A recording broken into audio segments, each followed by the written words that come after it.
নমস্কার বন্ধুরা, কেমন আছেন? আশা করি সবাই খুব ভালো আছেন। RG বেঙ্গলি ব্লগে সবাইকেই স্বাগত। প্রথমে ঝিঙেগুলোকে এইভাবে ছোট ছোট করে কেটে নিয়েছি।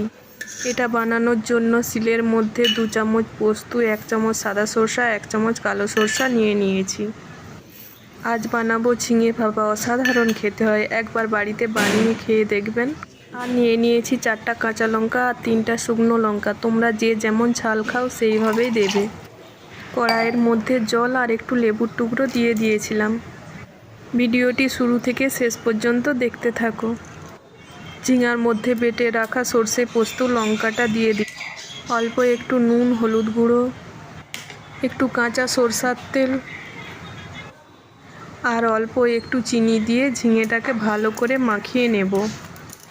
এরপর এটাকে টিফিন কৌটার মধ্যে ভরে টিফিন কৌটার ঢাকনাটা লক করে কড়াইয়ের মধ্যে একটা স্ট্যান্ড বসিয়ে টিফিন কৌটোটা বসিয়ে দেব।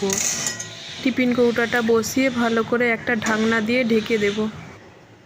ভিডিওটি ভালো লাগলে একটি লাইক, সাবস্ক্রাইব করে পাশে থাকবেন। গ্যাসটাকে মিডিয়াম ফ্লেমে রাখবেন। এটা হতে 10 থেকে 15 মিনিট লাগবে। এটা নামিয়ে উপরে একটু সরষার তেল দিয়ে পরিবেশন করুন।